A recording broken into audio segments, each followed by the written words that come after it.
العظیم معزز سامعین کرام، یہ سورۃ الشرح اور اس کو سورہ الم نشرح اور اس کو سورہ انشراح بھی کہتے ہیں۔ یہ مکی سورتوں میں سے ہے اور اس سورت میں 8 آیات ہیں۔ اس سے پہلے جو سورۃ الضحیٰ تھی، اس سورۃ الضحیٰ میں بھی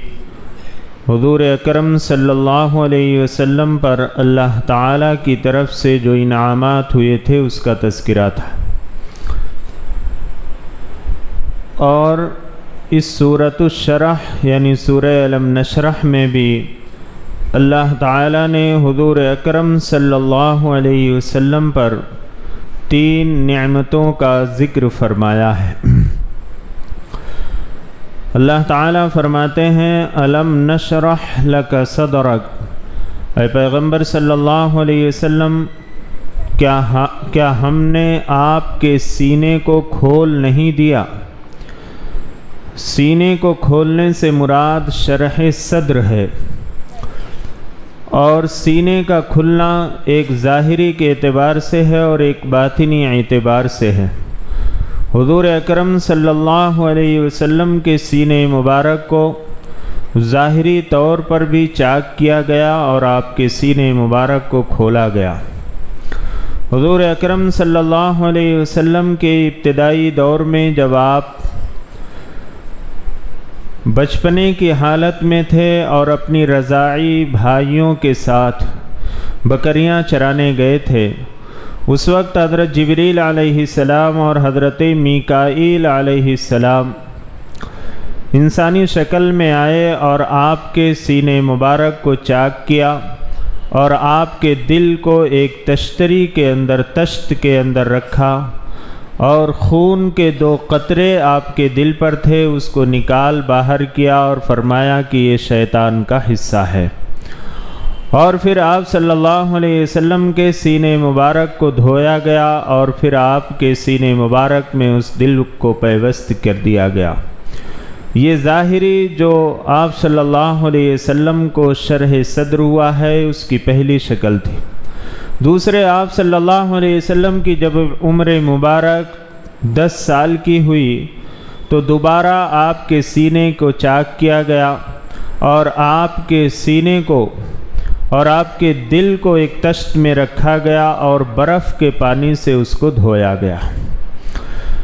مفسرین کرام نے لکھا ہے کہ جب 10 سال کی عمر ہوتی ہے تو آدمی لہو و لعب کی طرف، بچہ کھیل کود کی طرف، دوسری مشغولیات کی طرف متوجہ ہوتا ہے۔ آپ صلی اللہ علیہ وسلم کے سینے مبارک کو چاک کر کے اس کیفیت کو دور کیا گیا، اور جب 10 سال کی عمر ہوتی ہے اس کے بعد جوانی کی طرف وہ قدم رکھتا ہے تو اس کے مزاج میں سختی ہوتی ہے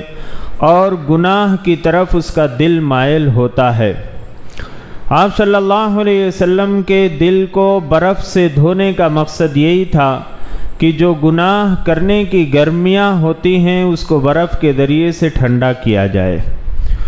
اور تیسری مرتبہ جو آپ کو شق صدر ہوا ہے، یعنی آپ کے سینے مبارک کو چاک کیا گیا، وہ آپ کو نبوت ملنے سے پہلے آپ کے دل کو جو ہے دھویا گیا، صاف کیا گیا۔ اور چوتھی مرتبہ جو ظاہری شق صدر ہوا ہے وہ آپ صلی اللہ علیہ وسلم جب معراج پر تشریف لے جا رہے تھے اور آپ صلی اللہ علیہ وسلم کو آسمان پر بلایا گیا تھا، اس سے پہلے حضرت جبریل علیہ السلام نے آپ کے سینے کو چاک کیا اور آپ کے سینے مبارک کو دھویا۔ یہ ظاہری اعتبار سے آپ صلی اللہ علیہ وسلم کے سینے مبارک کو 4 مرتبہ چاک کیا گیا ہے، اور یہ 4 مرتبہ شق صدر کا واقعہ پیش آیا۔ لیکن اصل چیز جو ہوتی ہے وہ باطنی شرح صدر ہونا، دل کا باطنی طور پر پاک ہونا اور دل کے اندر ایمان کی قوت اور ایمان کا نور پیدا ہونا، جو اللہ رب العزت نے جناب محمد رسول اللہ صلی اللہ علیہ وسلم کو عطا فرمایا۔ اور جو بندہ بھی ایمان کو قبول کرتا ہے، اللہ رب العزت ایمان کی روشنی اس کے اندر پیدا فرماتے ہیں اور اس کے دل کو منور فرماتے ہیں۔ لیکن باطنی شق صدر اور باطنی شرح صدر، جس کو اللہ رب العزت نے قرآن کریم کے اندر فرمایا افمن شرح اللہ صدرہ للاسلام فہو علی نور من ربہ، اگر اللہ تعالیٰ نے کسی کو شرح صدر فرمایا، اسلام کے لیے اس کے دل کو کھول دیا ہے، تو اللہ رب العزت نے اس کو ایک نور اپنی طرف سے عطا فرمایا ہے۔ تو یہ ایمان کا ملنا اور ایمان کی دولت نصیب ہونا اللہ رب العزت کی طرف سے ایک نور ہے، اور ایک اطمینان کی کیفیت ہے، اور ایک دل کی مضبوطی ہے۔ اللہ رب العزت اگر شرح صدر فرما دیتے ہیں تو پھر انسان کو اللہ رب العزت کی طرف سے جو کرنے کا حکم ہے اس پر عمل کرنے میں وہ کوئی دقت اور کوئی پریشانی محسوس نہیں کرتا، اور جس بندے کو شرح صدر عطا نہیں ہوتا وہ نماز پڑھنے کو ایک مصیبت سمجھے گا، وہ صدقہ خیرات کرنے کو اپنے اوپر تاوان سمجھے گا، وہ زکوٰۃ ادا کرنے حج کرنے کو وہ ایک تاوان سمجھے گا، وہ روزہ رکھنے کو اپنے آپ کو مصیبت میں مبتلا سمجھے گا۔ لیکن جس کو اللہ رب العزت شرح صدر عطا فرما دیتے ہیں اس کے لیے دین پر چلنا اور اللہ کے احکام پر عمل کرنا آسان ہو جاتا ہے۔ صحابہ کرام رضوان اللہ تعالی علیہم اجمعین کی جو جماعت تھی، اور اس میں خاص طور سے حضرت بلال رضی اللہ عنہ، اللہ رب العزت نے انہیں شرح صدر عطا فرمایا تو بس ان کی زبان پر ایک ہی لفظ رہتا تھا، احد احد، اللہ ایک ہے، اس کا کوئی شریک نہیں۔ آپ کو مکہ کی جھاڑیوں میں اور مکہ کے پہاڑوں میں آپ کی ٹانگوں میں رسیاں ڈال کر آپ کو گھسیٹا جاتا تھا، لیکن آپ کی زبان سے صرف احد کے علاوہ کوئی لفظ نہیں، بس احد، اللہ ایک ہے، اس کا کوئی شریک نہیں۔ اور اس جملے سے کافروں کو بہت تکلیف پہنچتی تھی۔ حضرت بلال رضی اللہ عنہ کے بارے میں یہ منقول ہے کہ حضرت بلال فرماتے تھے اگر اس سے بھی کوئی کمتر لفظ جس کے کہنے سے کفار کو تکلیف پہنچتی تو میں اس کو بھی کہنے کے لیے تیار تھا، یعنی میں ساری سزائیں برداشت کر لیتا، لیکن اللہ رب العزت کے ساتھ میں کسی کو شریک نہیں ٹھہراتا۔ حضرت بلال رضی اللہ عنہ، حضرت عمار رضی اللہ عنہ، حضرت صہیب رضی اللہ عنہ، جنہیں سخت تکلیفیں دی جاتی تھیں، لوہے کی زرہیں پہنا کر ان کو دھوپ میں ڈال دیا جاتا تھا، لیکن چونکہ ان کے اندر شرح صدر تھا، ایمان کی کیفیت اور اس کی حالت ان کے سامنے کھل چکی تھی، اور ایمان کی قوت ان کے دل کے اندر پیوست ہو چکی تھی، اس لیے وہ اللہ کے راستے میں ہر تکلیف اٹھانے کے لیے تیار تھے۔ ان کا دل اتنا مضبوط ہو گیا تھا کہ باطل سے ٹکرانے کے لیے تیار تھے، اور اللہ کے راستے میں جتنی بھی ان کو تکلیفیں دی جاتی تھیں وہ سب برداشت کرتے تھے، اس لیے کہ ایمان کے نور اور ایمان کی حقیقت ان کے دلوں کے اندر پیوست ہو چکی تھی۔ حضرت خباب رضی اللہ عنہ کو سخت دھوپ کے اندر انگارے کے اوپر لٹایا جاتا تھا، اور جسم کے خون اور اس کی چربی سے وہ انگارے ٹھنڈے ہوتے تھے، لیکن بس ایک ہی رٹ تھی، اللہ ایک ہے، اللہ کے سوا کوئی شریک نہیں۔ حضرت سمیہ رضی اللہ عنہ ضعیف خاتون تھی، ابو جہل دھوپ میں کھڑا کر دیتا تھا اور ان کو سخت سزائیں دیتا تھا، لیکن دل کے اندر ایمان جو ہے اور ایمان کی دولت اور ایمان کا نور پیوست ہو چکا تھا، اس لیے ہر تکلیف ایک ضعیف، ایک جو ہے ناتواں خاتون ہر تکلیف برداشت کرنے کے لیے تیار تھی، اور آخرکار ان کو شہید کر دیا گیا۔ اسلام کے اندر حضور اکرم صلی اللہ علیہ وسلم کی بعثت و نبوت کے بعد سب سے پہلی جو شہادت ہے وہ ایک خاتون کی شہادت ہے جنہوں نے اللہ کی راہ میں اپنی جان کو قربان کیا۔ یہ چیزیں کیوں پیدا ہوئی تھیں؟ اس لیے کہ ان کے دلوں کے اندر ایمان کی قوت اور طاقت پیوست ہو چکی تھی، شرح صدر اللہ تعالیٰ نے عطا فرما دیا تھا، دل کو کھول دیا تھا، اس لیے کوئی بھی تکلیف ان کے لیے معمولی ہوتی تھی۔ آج ہم مسلمانوں کے اندر نماز پڑھنا کیوں ہمیں مصیبت معلوم ہو رہا؟ کیوں روزہ رکھنے ہمارے جان کے اوپر آتے؟ کیوں صدقہ خیرات کرتے ہوئے ہم یہ سمجھتے ہیں کہ یہ ہمارے اوپر تاوان لگایا گیا، جرمانہ لگایا گیا؟ یہ اس لیے کہ ہمیں شرح صدر کی وہ کیفیت جو ہونی چاہیے وہ ہمیں نصیب نہیں۔ ایمان ہمارے زبان کے اوپر تو ہے، لیکن ہمارے دلوں کے اندر جس طرح پیوست ہونا چاہیے اس طرح پیوست نہیں ہوا۔ جب یہ ایمان کی کیفیت ہمارے دل کے اندر پیوست ہو جائے گی اور اللہ کے پر ہمارا یقین پختہ ہو جائے گا تو پھر اللہ کے راستے میں ہمیں جان دینا بھی آسان معلوم ہوگا، اور بڑی سی بڑی قربانی اللہ کے راستے میں دینے کے لیے ہم تیار ہوں گے، اللہ کے لیے اور اس دین کی خاطر اور اپنی آخرت کے لیے۔ لیکن اگر ایمان ہماری زبان کے اوپر ہے، ہمارے دل کے اندر پیوست نہیں ہے، تو ہمیں فجر میں اٹھنا بھی بہت بڑا کام اور بہت مشکل اور بہت بڑی مصیبت ہم سمجھیں گے، جیسا کہ اس دور میں ہو رہا۔ اللہ رب العزت ہم سب کو شرح صدر عطا فرمائے، ہمارے سینے کو ایمان کے لیے کھول دے، اور ایمان کی عظمت اور اللہ کی محبت ہمارے دلوں کے اندر پیدا فرما دے۔ تو اللہ رب العزت فرماتے ہیں الم نشرح لک صدرک، کہ پیغمبر صلی اللہ علیہ وسلم کیا ہم نے آپ کو شرح صدر یعنی آپ کے سینے کو کھول نہیں دیا؟ اللہ نے پہلی نعمت کا تذکرہ کیا ہے،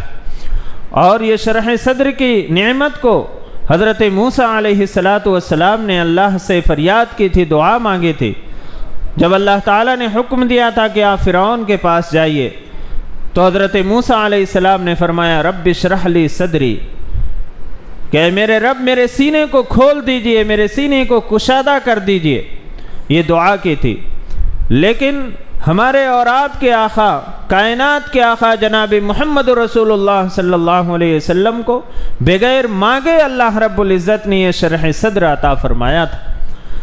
اس لیے اللہ تعالیٰ نے فرمایا اس انعام کا تذکرہ کرتے ہوئے کہ اے پیغمبر صلی اللہ علیہ وسلم کیا ہم نے آپ کو شرح صدر کی دولت عطا نہیں فرمائی؟ وَوَضَعْنَا عَنْكَ وِزْرَكَ، اور ہم نے آپ سے آپ کے بوجھ کو اتار دیا، الَّذِي أَنْقَضَ ظَهْرَكَ، وہ بوجھ جس نے آپ کی کمر کو توڑ رکھا تھا۔ حضور اکرم صلی اللہ علیہ وسلم پر جب وحی کا سلسلہ شروع ہوا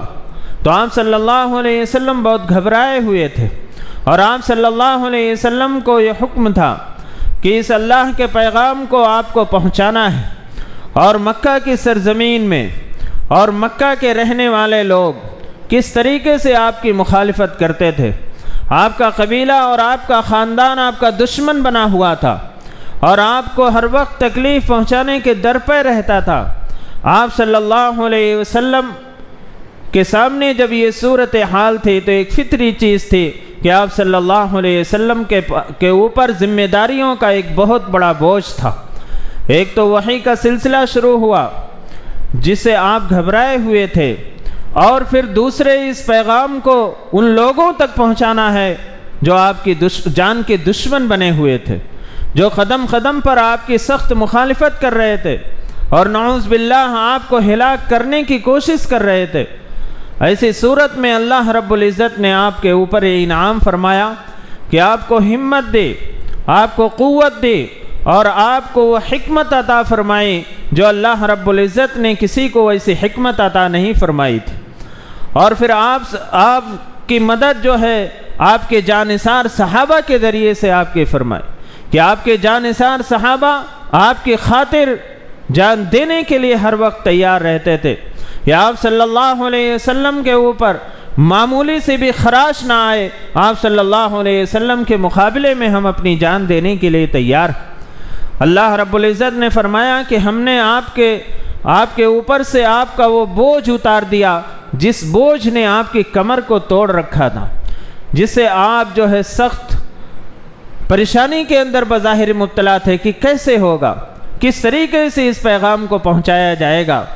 لیکن اللہ رب العزت نے آپ کی مدد فرمائی اور آپ کو یہ انعام عطا فرمایا کہ آپ کے بوجھ کو ہلکا کر دیا، اور اس بوجھ کو جس نے آپ کی کمر کو توڑ رکھا تھا۔ یہ دوسرا انعام ہے جو اللہ رب العزت کی طرف سے آپ کو عطا کیا گیا۔ وَرَفَعْنَا لَكَ ذِكْرَكَ، اللہ تعالیٰ فرماتے ہیں ہم نے آپ کے خاطر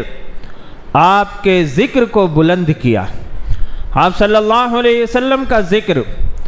اللہ رب العزت کے ساتھ حضور اکرم صلی اللہ علیہ وسلم کا ذکر کیا جاتا ہے۔ آپ دیکھ لیں اذان میں بھی آپ صلی اللہ علیہ وسلم کا ذکر ہے، اقامت میں ہے، تشہد میں ہے، عید الفطر اور عید الاضحیٰ کے خطبات میں آپ کا ذکر ہے، اور آپ صلی اللہ علیہ وسلم کا تذکرہ خطبہ نکاح میں بھی ہے، خطبہ جمعہ کے اندر بھی ہے، اور صفا اور مروہ کے درمیان جو ذکر کیا جاتا ہے اس میں بھی آپ صلی اللہ علیہ وسلم کا تذکرہ، یعنی آپ صلی اللہ علیہ وسلم کے تذکرے کو عام کر دیا گیا، اور پوری دنیا کے اندر آپ صلی اللہ علیہ وسلم کا ذکر اللہ رب العزت کے ساتھ بلند کیا جاتا ہے۔ آپ نے بارہا سنا ہوگا کہ انڈونیشیا سے لے کر امریکہ تک 24 گھنٹے کے اندر کوئی سیکنڈ ایسا خالی نہیں ہوتا جس میں اذان کی آواز نہ ہوتی، اذان نہ ہوتی ہو، اذان کی آواز نہ آتی۔ 24 گھنٹے کے اندر 1 منٹ کے لیے بھی کوئی وقت خالی نہیں، یعنی 24 گھنٹے تک اللہ رب العزت نے آپ صلی اللہ علیہ وسلم کے ذکر کو بلند کیا، اور آپ صلی اللہ علیہ وسلم کا تذکرہ ہر مسلمان کی زبان پہ ہے، اور آپ صلی اللہ علیہ وسلم کی تعریف کرنے پر کفار بھی مجبور ہیں، اور آپ صلی اللہ علیہ وسلم کی تعریف کرتے۔ یہ تو کچھ ایسے ہیں جنہوں نے آپ صلی اللہ علیہ وسلم کی برائی کی ہے، ورنہ زیادہ تر کافر آپ صلی اللہ علیہ وسلم کی تعریف کرتے تھے۔ آپ کے ذکر کو بلند کیا گیا، اور صرف انسانوں اور حیوانات کے اندر ہی نہیں بلکہ جمادات جو ہیں وہ بھی آپ صلی اللہ علیہ وسلم کی تعریف کرتے۔ اور یہ بہت مشہور واقعہ ہے کہ کنکریوں نے آپ صلی اللہ علیہ وسلم کا کلمہ پڑھا ہے، یعنی آپ کا ذکر بلند کیا ہے اور آپ کا نام لیا ہے۔ تو اللہ تعالیٰ فرماتے ہیں وَرَفَعْنَا لَكَ ذِكْرَكَ، اور ہم نے آپ کے خاطر آپ کے ذکر کو بلند کیا۔ فَإِنَّ مَعَ الْعُسْرِ يُسْرًا، آپ صلی اللہ علیہ وسلم کو تسلی دی جا رہی ہے۔ یہ 3 انعامات جو آپ صلی اللہ علیہ وسلم پر ہوئے تھے اس کا اس صورت میں جو تذکرہ تھا وہ آ چکا۔ اب آگے اللہ تعالیٰ آپ صلی اللہ علیہ وسلم کو تسلی دے رہے، فَإِنَّ مَعَ الْعُسْرِ يُسْرًا، یقیناً مشکل کے ساتھ آسانی ہے۔ إِنَّ مَعَ الْعُسْرِ يُسْرًا، بے شک مشکل کے ساتھ آسانی ہے۔ اللہ رب العزت نے فرمایا کہ ہر مشکل کے بعد اللہ تعالیٰ کی طرف سے آسانی عطا ہوتی ہے، اور آپ صلی اللہ علیہ وسلم کی حیات طیبہ میں بھی ایک دور تو وہ تھا کہ جب مکہ کی گلیوں میں آپ کا چلنا دشوار تھا، اور آپ کے ساتھ ایمان لانے والوں کا بائیکاٹ کیا گیا، اور شعب ابی طالب میں آپ لوگوں کو قید کیا گیا 3 سال تک، کوئی کسی سے مل نہیں سکتا تھا، کوئی کسی کی مدد نہیں کر سکتا تھا، بھوکے پیاسے آپ نے ایسی زندگی گزاری اور آپ کے ساتھ جو ایمان لائے تھے۔ ایک دور وہ تھا کہ مکہ کے لوگ آپ کی جان کے دشمن بنے ہوئے تھے، لیکن اللہ رب العزت نے پھر آسانیاں فرمائی، اور اسی مکہ کی سرزمین میں آپ ایک فاتح کی حیثیت سے داخل ہوتے ہیں، اور آپ صلی اللہ علیہ وسلم کو مکہ کی حکومت و سلطنت عطا کی گئی، اور پھر یہ ہوا کہ آپ ہی کے حیات طیبہ میں جزیرۃ العرب کا ایک بڑا حصہ اسلام کے جھنڈے تلے آ چکا تھا۔ وہی طائف کے لوگ جو آپ کو طائف میں ایک رات رکھنے کے لیے بھی تیار نہیں ہوئے، اور آپ کو طائف سے نکل جانے پر مجبور کیا، اور آپ کو ہر طرح سے جو ہے ذلت اور رسوائی کے راستے پر ڈھکیلنے کی کوشش کی، اور آپ صلی اللہ علیہ وسلم کو زخمی کیا گیا، لیکن وہی طائف کی سرزمین اور وہاں کے لوگ ایمان کے اندر داخل ہوئے۔ تو اللہ رب العزت نے ان آیات میں تسلی دی ہے حضور اکرم صلی اللہ علیہ وسلم کو کہ مشکل کے بعد آسانیاں، اور اس میں مشکل کے بعد 2 آسانیاں اللہ رب العزت نے ذکر فرمائی ہے کہ جب کسی کو کوئی مشکل پیش آتی ہے، آزمائش آتی ہے، تو گھبرانا نہیں چاہیے، مایوس نہیں ہونا چاہیے، اللہ کی رحمت سے نا امید نہیں ہونا چاہیے، بلکہ ثابت قدم رہتے ہوئے اللہ کی طرف لو لگانا چاہیے، اس لیے کہ اللہ رب العزت نے ہر مشکل کے بعد آسانی رکھی، ہر پریشانی کے بعد اللہ تعالیٰ نے آرام رکھا ہے، راحت رکھی ہے، اس لیے گھبرانا نہیں چاہیے، اور اللہ کی رحمت سے نا امید نہیں ہونا چاہیے۔ حضور اکرم صلی اللہ علیہ وسلم کے ذریعے سے امت کو تعلیم دی گئی اللہ کی طرف سے آزمائش ہوتی، اور اتنی بڑی آزمائش جتنی ہمارے اور آپ کے آقا جناب محمد رسول اللہ صلی اللہ علیہ وسلم کے ساتھ ہوئی، اور آپ پر ایمان لانے والوں کے ساتھ ہوئی ہے، اس کا کوئی حصہ جس کو ہم تصور بھی نہیں کر سکتے، اتنی بھی آزمائش ہمارے اوپر نہیں،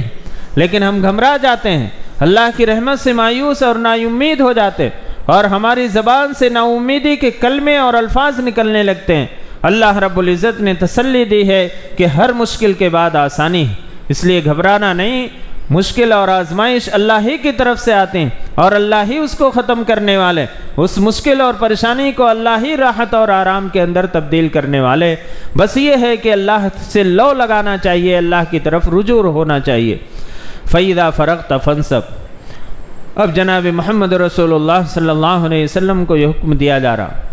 کہ جب آپ فارغ ہو جائیں تو عبادت کے اندر اپنے آپ کو تھکائیں، یعنی آپ دعوت و تبلیغ کر رہے ہیں، آپ لوگوں تک دین کو پہنچا رہے ہیں، آپ اس میں مشقت اور تکلیفیں اٹھا رہے ہیں، لیکن جب دعوت و تبلیغ سے آپ فارغ ہوں تو اپنے آپ کو عبادت میں تھکائیے،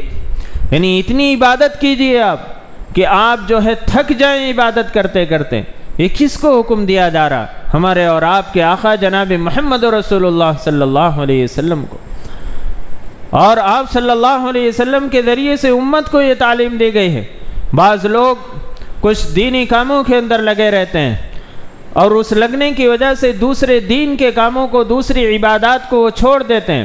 کوئی دعوت و تبلیغ کے اندر لگا ہوا تو یہ سمجھتا ہے کہ بس یہی دین کا کام ہے، مجھے قرآن پڑھنے کی ضرورت نہیں، مجھے نوافل کی ضرورت نہیں۔ وہ سمجھتا ہے کہ بس یہ میں کر رہا ہوں یہی کافی ہے۔ کوئی فلاحی کام کرتا ہے تو یہ سمجھتا ہے کہ میں یہ خدمت خلق کر رہا ہوں، میرے لیے یہ کافی ہے، مجھے دوسری عبادات، ذکر و اذکار اور دعاؤں کی اور قرآن کی تلاوت کی دوسری عبادات کی ضرورت نہیں ہے، بس میرے لیے یہ کافی ہے، اور اسی کو دین سمجھتا ہے۔ ہم اور آپ اس آیت پر غور کریں کہ جناب محمد رسول اللہ صلی اللہ علیہ وسلم کو یہ حکم دیا جا رہا کہ آپ دعوت و تبلیغ کے اعلیٰ منصب پر فائز ہیں اور آپ اپنا وقت اس میں زیادہ سے زیادہ صرف کرتے ہیں اور لگاتے ہیں، لیکن جب بھی آپ اس سے فارغ ہوں تو آپ اپنے آپ کو عبادت میں تھکائیے، اللہ کی عبادت کے اندر تھکا دیجئے۔ یہ نہیں کہ 2 سجدے کر لیے، 2 رکعت نفل کے پڑھ لی، بس وہی کافی ہے۔ اتنی عبادت کریے کہ آپ اپنے آپ کو تھکا دیجئے۔ چنانچہ جناب محمد رسول اللہ صلی اللہ علیہ وسلم آپ اتنی لمبی نماز پڑھتے تھے کہ آپ کے پاؤں مبارک پر ورم آ جاتا تھا، اور آپ پوری رات عبادت کے اندر، اللہ کی عبادت کے اندر مشغول رہتے تھے۔ تو ہمیں اور آپ کو یہ سوچنا چاہیے کہ ہم اگر دین کے کسی ایک جز پر عمل کرتے ہیں تو ہم یہ سمجھتے ہیں کہ ہم دین کے سارے جز پر اور اس کے کل پر ہم عمل کر رہے ہیں۔ اب دوسری عبادات اور دوسرے ذکر و اذکار اور قرآن کی تلاوت اور دوسرے جو شریعت کے احکام ہیں اس پر عمل کرنے کی ضرورت نہیں۔ یہ ہمارے لیے بڑی غفلت کی بات ہے۔ اللہ تعالیٰ فرماتے ہیں فَإِذَا فَرَغْتَ فَانْصَبْ، تو جب آپ فارغ ہو جائیں تو آپ اپنے آپ کو عبادت میں تھکائیے، وَإِلَىٰ رَبِّكَ فَارْغَب، اور اپنے رب کی طرف لو لگائے رہیے، اپنے رب کی طرف رجوع کیجیے، اپنے رب کی طرف ہی لوٹیے، بس اللہ ہی کی طرف ہمارا دھیان ہو، ہمارا ذہن اللہ کی قدرت کی طرف ہو، اور ہمارا ذہن اللہ رب العزت ہی کی طرف رہے۔ ہم بظاہر ہمارے ایمان کی یہ کمزوری ہے کہ ہم دنیا کے اسباب کو سمجھتے ہیں اور ہمارا دھیان اسی طرف رہتا ہے کہ بظاہر اس سے ہی ہماری ضروریات پوری ہوتی ہیں، لیکن ہمیں اللہ کی طرف لو لگانا چاہیے۔ جس اللہ رب العزت نے پیٹ بنایا ہے وہ اس کے رزق کا بھی انتظام کرے گا۔ اللہ رب العزت نے اگر پیٹ بنایا ہے اور ہمیں کھانے کا محتاج بنایا ہے تو اللہ رب العزت ہی اس کی ضروریات کو پوری کریں گے اور بحسن و خوبی پوری کریں گے۔ یہ ہمارا ایمان اور عقیدہ ہونا چاہیے۔ دنیا میں ظاہری اسباب کو اختیار کریں، لیکن ہم لو اللہ ہی کی طرف لگائے، اسباب کو ہم نہ سمجھے کہ یہی ہماری ضروریات کو پوری کرنے والا۔ اسباب تو ایک سبب کا درجہ رکھتی ہیں، اصل ضروریات جو ہے وہ اللہ رب العزت پوری فرماتے ہیں، عطا فرماتے ہیں۔ تو اللہ رب العزت نے ان آیات میں حضور اکرم صلی اللہ علیہ وسلم کے 3 نعمتوں کا تذکرہ کیا ہے جو آپ پر اللہ تعالیٰ نے عطا فرمائی تھیں، اور پھر اس کے بعد اللہ تعالیٰ نے ہدایت دی ہے کہ مشکل اور پریشانی سے انسان کو گھبرانا نہیں چاہیے، اس کے بعد آسانیاں ہی آسانیاں آتی ہیں۔ اور جب بھی آپ دعوت و تبلیغ کے کام سے جو آپ کا اہم منصب ہے اس سے فارغ ہو جائیں تو عبادات کے اندر لگیں، یعنی اس سے امت کو یہ تعلیم دی گئی ہے کہ کسی دین کے ایک جز پر عمل کر لینا اپنے آپ کو کافی نہ سمجھے۔ کوئی فرض نماز پڑھ لیتا ہے تو یہ مت سمجھے میں پورے دین پر عمل کر رہا ہوں، دوسرے بھی دین کے جو احکام ہیں اور دوسرے جو دین کے جز ہیں اس پر بھی عمل کرنے کی کوشش کرے، اور اپنے رب کی طرف لو لگائے رہے، رب کی طرف متوجہ رہے، اور رب کی عبادت کے میں اپنے آپ کو تھکاتا رہے۔ اللہ رب العزت سے دعا ہے اللہ تعالی ہم سب کو عمل کی توفیق عطا فرمائے۔ الحمدللہ رب العالمین والعاقبۃ للمتقین والصلاة والسلام علی سید الانبیاء والمرسلین محمد وعلی آلہ واصحابہ اجمعین۔ یا حی یا قیوم یا ودود یا ذو العرش المجید یا فعال لما یرید۔ یا ارحم الراحمین، آپ رب العالمین ہیں، سارے جہان کے پالنے والے، آپ رحمان ہیں، بڑی بڑی خطاؤں کو معاف فرمانے والے، آپ رحیم ہیں، بار بار معاف فرمانے والے، آپ کریم ہیں، بلا استحقاق بہت ساری نعمتوں سے نوازنے والے۔ یا ارحم الراحمین، آپ نے ہمیں دین و دنیا کی بہت ساری نعمتیں عطا فرمائی ہیں، ایسی ایسی نعمتیں عطا فرمائی ہیں جن نعمتوں کے ہم مستحق اور حقدار نہ تھے، محض آپ نے اپنے فضل و کرم سے وہ نعمتیں ہمیں عطا فرمائی۔ یا ارحم الراحمین، آپ ان نعمتوں کے عطا فرمانے میں تنہا مالک ہیں، آپ کا کوئی شریک نہیں ہے۔ یا ارحم الراحمین، جہاں آپ نے ہمیں دین و دنیا کی بہت ساری نعمتیں عطا فرمائی ہیں، وہیں ہم سب کو مغفرت کی تامہ نعمت سے بھی مالا مال فرما دیجیے۔ یا ارحم الراحمین، ہم سب کی مغفرت فرما دیجیے، ہم گنہگار ہیں، خطاوار ہیں، قصوروار ہیں، ہم اپنے گناہوں کا اقرار کرتے ہیں۔ یا ارحم الراحمین، ہم اقراری مجرم ہیں، یا ارحم الراحمین ہمارے اس جرم عظیم کو معاف فرما دیجیے۔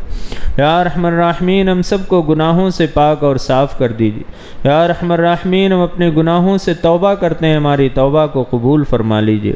یا ارحم الراحمین، حضور اکرم صلی اللہ علیہ وسلم کی سچی محبت و اطاعت ہمارے دلوں کے اندر پیدا فرما دیجیے، آپ صلی اللہ علیہ وسلم کی سنتوں سے محبت اور عشق پیدا فرما دیجیے، آپ صلی اللہ علیہ وسلم کی سنتوں پر عمل کرنا آسان فرما دیجیے۔